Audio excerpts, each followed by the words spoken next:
Super 7-day forecast.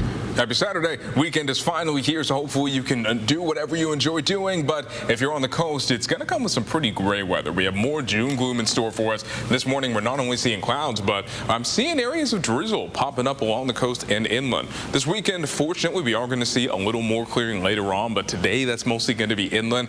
And then next week is when things get really nice. We start to see a little more warming happening. But right now, a lot of us are seeing some version of this. Stuff is really gray. Temperatures are pretty close to 60 degrees. And if you're in Ramona, just around that area, I watch out for a little bit of fog because that marine layer is kind of settling closer to the ground. So right now, we have our marine layer down here. It's trapped by this layer of warmer air above it. And that's a really dense layer of clouds today, so it's not letting through enough sunlight for those layers to mix together. That's why if you're on the coastline, best you can hope for is the sun poking out for an hour or two today, but we're staying cloudy. Our inland neighborhoods are going to get much more sunshine today. And because so much of that sunlight is getting blocked, San Diego's really not going to be all that warm. That's why today in town we get a high of 71. The rest of the coast is reaching up pretty close to 70 degrees. That's just about normal for this time of year because we're so used to that June gloom. Our inland neighborhoods get a little warmer, highs in the mid-70s. Remember, they're going to see much more sun poking out in those afternoon hours. For the mountains, highs close to 80 degrees.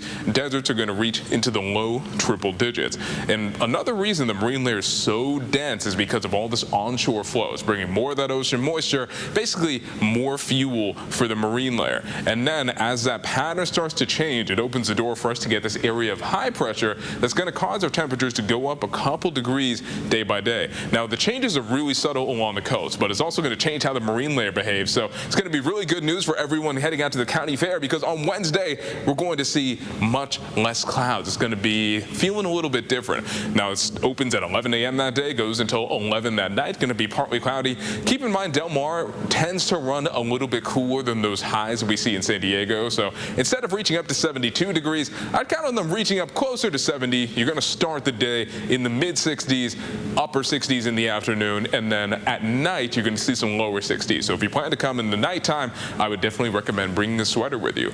But all of this is to say, we're really going to feel the changes. In San Diego, though, really not bad at all. Our temperatures are staying really comfortable, hovering around highs of 70 degrees. We're going to see a little bit more clearing tomorrow, a little bit more clearing Monday. And the only time where we're really going to see that June gloom once we get to Tuesday, Wednesday, Thursday is just going to be the mornings. By the afternoons, things are going to be a lot clearer. All that stuff is happening way faster for our inland neighborhoods. They're seeing more clearing today. They're reaching up into the mid-70s, and with that clearing tomorrow, they're also getting a little bit warmer, so their temperature increase is eventually going to bring them close to 80 degrees for tomorrow, close to 80 for Monday, Tuesday, Wednesday, Thursday. They cool off a little bit as we head to Friday, but overall, they're going to be sunny. It's going to be really nice, and it's going to be pretty comfortable. Into the mountains, the same thing is happening, except they've already warmed up, so their highs are just going from the low 80s to the mid-80s for the middle of the week. Quick cool down for the mountains in between Wednesday and Thursday. They're going to end the week seeing some highs in the 70s. And then there are the deserts. The numbers speaking for themselves here. I don't like typing numbers like that because 107 degrees forecasted high for Sunday, Monday, Tuesday, and Wednesday. It is going to get seriously hot. So if you're tired of the June gloom, good news is it's only really sticking around for one more day.